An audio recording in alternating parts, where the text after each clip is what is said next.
और खेला होबे। दोस्तों, बंगाल में खेला तो हुआ, लेकिन इस बार खेलने वाला कोई और ही था। 4 मई को जो नतीजे आए, उन्होंने पूरे देश को हिलाकर रख दिया। 15 साल का साम्राज्य खत्म हो गया। लेकिन सबसे बड़ा झटका पता है क्या है?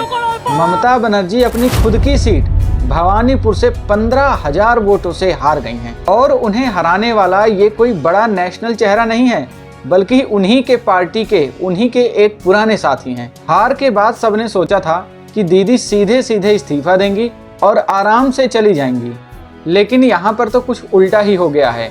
दीदी ने इस्तीफा देने से साफ इनकार कर दिया है और बीजेपी की इस जीत को उन्होंने इमोरल विक्ट्री यानी कि चोरी की जीत कहा है। क्या वाकई 27 लाख वोटर्स का नाम वोटर लिस्ट से काटकर बीजेपी ने इलेक्शन को रिग किया है, या फिर बंगाल की जनता ने एक बड़ा और मैसिव यू टर्न लिया है? और आज के इस वीडियो में हम ममता दीदी की हार के हर एक पन्ने को पलटेंगे।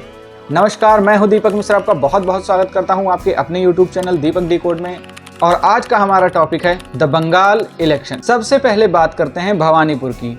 ममता दीदी को उन्हीं के घर में हराने वाले नेता का नाम है शुभेंदु अधिकारी। ये হিন্দুরা নেমেছিল জয় শ্রীরাম করতে। এবারে 1.5 কোটির উপরে নামবে। আমি নন্দীগ্রামে টেঙ্গুয়া থেকে जानकीनाथ मंदिर हांटबो। शुभेंदु अधिकारी ये वही नेता हैं जो कभी ममता दीदी के लिए ग्राउंड में काम किया करते थे, उनके सारे राज जानते थे। बीजेपी ने इन्हें वेपन की तरह यूज किया।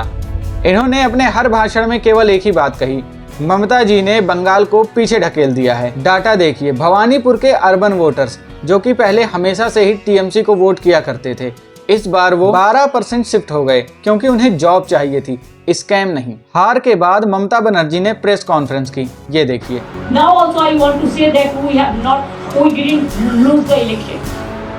It is their forceful attempt to defeat us. उन्होंने कहा कि 100 सीट पर बीजेपी ने इलेक्शन कमीशन और सेंट्रल फोर्सेस की मदद से वोट चोरी किए। उन्होंने इसे इमोरल विक्ट्री का टैग दिया और सीएम पद से इस्तीफा देने से साफ इनकार कर दिया। लेकिन दोस्तों, लॉजिक क्या कहता है?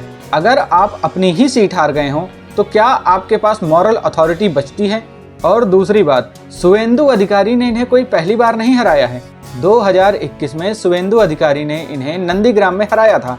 मैं 1956 वोट में जीता था। इस बार करीब 10,000 वोट में चुनाव जीता और नंदीग्राम का हिंदू जनता फिर मुझे जिताया। वहाँ मुसलमान वोट पूरा के पूरा टीएमसी को मिला। ये लोग बहुत कट्टरवादी। तब वहां से ये हारने के बाद असेंबली में एंट्री भवानीपुर जीतने के बाद आती हैं। लेकिन अब तो ये रास्ता भी बंद है और रेजिग्नेशन न देने का अर्थ है कि टीएमसी अभी भी फाइट मोड में है। इसका मतलब है बंगाल में अभी भी कुछ भी बड़ा हो सकता है, जैसे दंगे होना या फिर कुछ भी राजनीतिक अस्थिरता फैलना। अब आते हैं उस मुद्दे पर जिसने सबसे ज्यादा शोर मचाया है, SIR यानी सेलेक्टिव आइडेंटिफिकेशन और रिप्लेसमेंट, जो कि सच में सोचने वाली बात तो है, क्योंकि 27 लाख वोटर्स के नाम लिस्ट से गायब थे, जिसमें से 60% मुस्लिम्स और दलित वोटर्स थे, जो कि ट्रेडिशनली टीएमसी को वोट किया करते थे। अब डाटा देखिए, चमदानी सीट पर बीजेपी सिर्फ 3,000 वोटों से जीती, लेकिन वहां पर 7600 वोटर्स का नाम लिस्ट से काटा गया था, जो कि साफ दिखाता है कि अगर ये नहीं कटते तो टीएमसी के भी काफी चांसेस बन सकते थे। ऐसा ही एक एग्जाम्पल और देना चाहूंगा जगनीपुर पर, जहां पर बीजेपी 10,500 वोटों से जीती, लेकिन यहाँ पर जो वोटर्स का डिलीट किया गया था नंबर, वो था 36,000। काफी बड़ा नंबर होता है। लेकिन दोस्तों, एक बात और है, अगर केवल SIR ही बीजेपी की जीत का कारण होता तो जिन 20 सीटों पर सबसे ज्यादा डिलीशन हुआ है उन पर भी बीजेपी को ही जीतना चाहिए था। लेकिन दोस्तों, ऐसा नहीं है। उनमें से 13 सीटों पर टीएमसी की जीत हुई है और केवल 6 सीटों पर बीजेपी की जीत हुई है। बंगाल की महिलाएं ममता का सबसे बड़ा सपोर्ट बेस थी, लेकिन संदेश खाली और आरजी कर इंसिडेंट ने सब कुछ बदल कर रख दिया। जब महिलाओं ने देखा कि उनकी अपनी दीदी के राज में एक डॉक्टर सेफ नहीं है, तो उनका भरोसा टूट गया।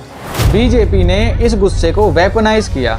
उन्होंने अन्नपूर्णा स्कीम के तहत 3,000 रुपए देने का वादा किया। जो महिलाएं टीएमसी के 1,000 रुपए या 1,500 रुपए पर डिपेंड रहती थी, अब उन्हें लगा कि बीजेपी ज्यादा देगी और सेफ्टी भी देगी, तो इससे 5% वुमेन वोट शिफ्ट हो गए और 5% वुमेन वोट का शिफ्ट होना ही बीजेपी के 200 पार जाने का बहुत बड़ा रीजन था। दोस्तों, बंगाल इस समय एक नाजुक मोड़ पर है। एक तरफ बीजेपी के बूथ लेवल माइक्रो मैनेजमेंट है, तो दूसरी तरफ है घायल टीएमसी जो कि हार मानने को तैयार नहीं। ममता जी का इस्तीफा न देना ये साफ दर्शाता है कि ये इस मुद्दे को कोर्ट ले जाएंगी और एक बड़ा मास मूवमेंट क्रिएट करने की कोशिश करेंगी। लेकिन क्या वो फिर से जनता का दिल जीत पाएंगी या फिर बंगाल की जनता ने हमेशा के लिए दीदी को बाय बाय कह दिया है?